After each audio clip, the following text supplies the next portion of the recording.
ndenge mozomona bato bakomi kozonga, mais il ne faut pas regretter. Il ne faut pas regretter. Peut-être bangonde baebi makamba ba sécurité. Peut-être va sauver bisovi.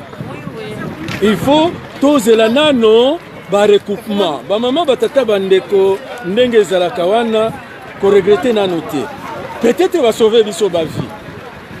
Ngai namoni na institution le président de la République va annuler avion, peut-être va sauver biso ba vie.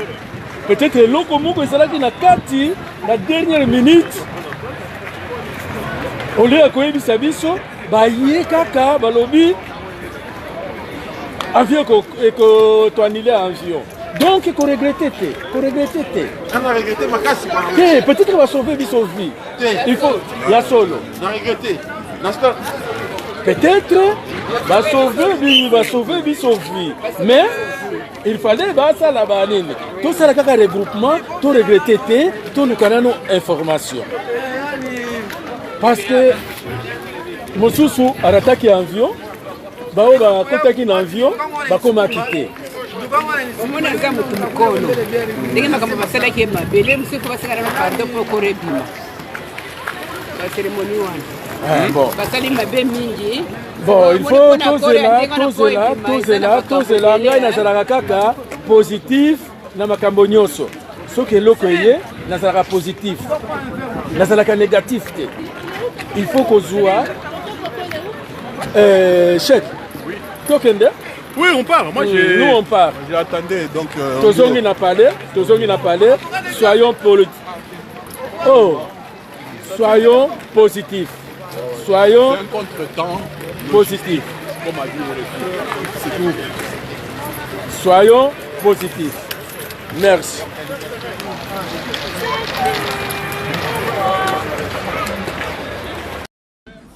Voilà, c'est ça. Donc, comme on dit, humilier. Comment humilier un peuple, hein? Donc là ici, le VIP est devenu un marché. Des gens sont venus de Paris, d'Allemagne, de Hollande, un peu partout en Europe pour voyager, donc quasiment proche de milliers de personnes pour la dépouille du feu Étienne Tshisekedi Mulumba, mais il n'y a pas de vol. On vient de nous annoncer ça il y a à peine 30 minutes.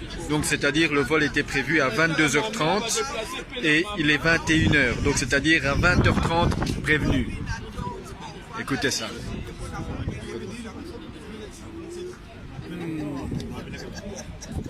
C'est honteux. Pourquoi avion exalté? Parce que lorsqu'il y a quelque chose, il doit y avoir un responsable. Responsable, il faut tout déwengetiser. Il faut tout déwengetiser. Nabimi c'est passeport. Non, c'est Kaka. Il y a un coup d'abandon déjà qui a la malaria. Ça fait une semaine qu'il a la malaria. Que vol exalté, avion exalté. Tu te rends compte?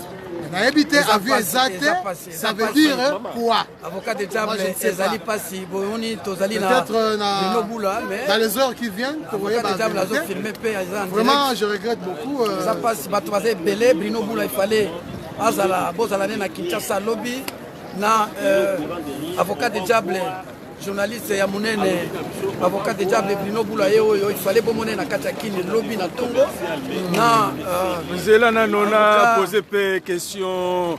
Les gouverneurs et des gouverneurs, les Cambonini, Awa gouverneur. Je ne sais pas avec qui. Avocat du diable. Ils vont choisir. Qui va se poser des questions. Yo, ensemble. Tant yo les King appelle les kits. On était en ordre, hein, Tovani dans la salle d'attente. On attendait, les autres étaient encore en bas. Alors, tout à coup, on voit notre grand frère Claude Tshisekedi. Vraiment, lui aussi, il est vraiment déçu. Hein. La Moni Etanae qui nous informe qu'il n'y a pas vol. Donc, vol exalté, avion exalté. Je ne comprends pas. Avion exalté, ça veut dire quoi? Même grand frère Yemoko Claude Tshisekedi, vraiment, alobi donc il y a pas de donc corps de France alobi tinana lo bango ezate vraiment asa dessus mais tozo comprendre te likambo yango eza nini depuis ezali il paraît balobi moi avion moko ya muke ezali awa ndeko kena depuis avec une quarantaine de personnes mais awa normalement yaki prévu tozaso ba 280 otala ba misu ba uti ba France ba misu ba uti na ba États-Unis bazali vraiment ya likambo bomba te yango yo parce que mais ba honneur militaire pe basala ki ya bana ba UDPS bana ba Tshisekediste toi bana famille hein. Bon, déjà, il y a Batou, Moussous Baye, Abaye, Otika Batou Baza, Batou, Yanda Kouté. Mais bah, Moni, hein? Parce que tant que le bas, non, pourquoi gouverner? Moi, j'ai dit la vérité. Manaba papa, moi, c'est souci la bino, les soucis pour la potion la bino. Ton confectionneur a produit cosmétique sur mesure. Donc, pour son pas la biso, à la solution là, au bangaté. Donc, maman, on utilise des produits, il y a hydroquinone, javel, tube, sulfate, au bangaté. Dernière chance, il y a pour son aïe et ça n'a grâce beauté. Tout ça, là, c'est un produit naturel à base de fruits pour réparer ma poisson. Papa, bobo salate, pour la mandef, pour réparer café, bouton et mandef, maman, toza wana. Pour arranger le poisson, pour faire sa uniformité, pour la doute, pour la tâche. Donc, vous avez bienvenue la grâce de vous. Si vous contacter, c'est facile. Donc, vous la Facebook, la grâce beauté cosmétique Paris. Sinon, vous contactez la WhatsApp 0033 6 10 39 13 08. On sait la diagnostic. Pona kotinda bakoli na bino na Kinshasa pe na Congo Brazzaville makambo ya kotambola tambola na bakoli na ba agence Silier. Agence Colicot, fret aérienne et maritime. Spécialité na bango bakoya kozwa biloko esika nyonso zwilio na monde entier. Il suffit ozala na adresse. Ozala na France, to na mboka nyonso ya Europe, ozala na Canada, les États-Unis, en Amérique du Sud, aux en Russie, Asie.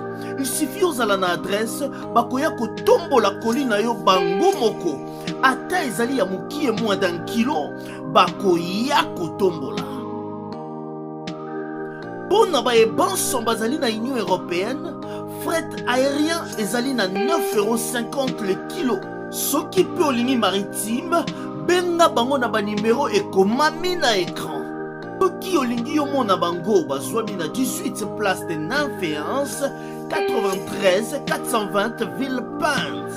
Contactez Colicot au plus 33 7 600 54 880. Agence Colicot, le sérieux dans les affaires.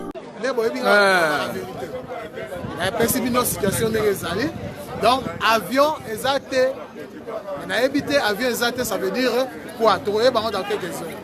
Merci beaucoup. Ndenge bozomona bato bazali awa tozui ba bagage na biso tozo yebate soki envio eza wapi. Oh, nabosani trépied na ngai. Tellement naza très ému. Hein? Ah, trépied eza wana. Ah, eza wana. Bomoni nakomi na eloko. Ndenge naibisaki bino ba mama batata bandeko, il faut déwengetiser la République démocratique du Congo. Il faut déwengetiser la République démocratique du Congo. Tala mama ba déplacer pena mama. Mama lobi na tongo voilà les lotos pour na kokende kosa. Lobby nde tokoyeba pourquoi avion exaté, parce que lorsqu'il y a quelque chose il doit y avoir un responsable wana il faut to déwengetiser awa na poto soki faut ezali responsable azali bomoni mama auti États-Unis yeyo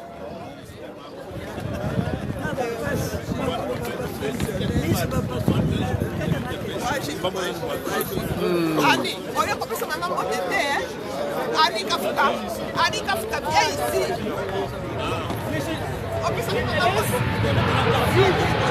Na lero oyo tolingi kokende boye tozoyeba te eza likambo nini tozoyeba te.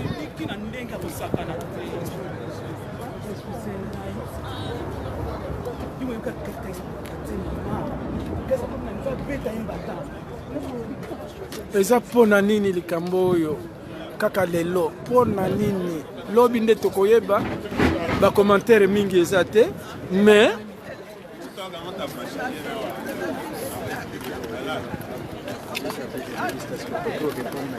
oh papa elere oyo korépondre na baquestion eza te tozela nano explication après explication nde tokorépondre na baquestion, n'est-ce pas maman? Ouais, on moni émotion maman a komi kolela. Non, j'ai rien à dire avec. Oui, biso nyonso, il faut qu'on ait ça, mais ezo sala biso pasi, biso nyonso ezo sala pasi bandeko. Pourquoi? Il faut chercher un responsable à Elokol, déplacer tout ce monde. Il fallait nous dire que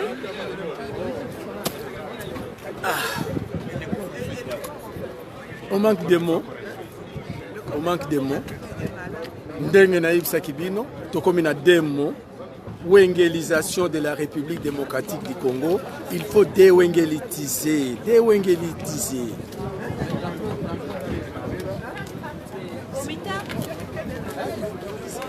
Déwengeliser République démocratique.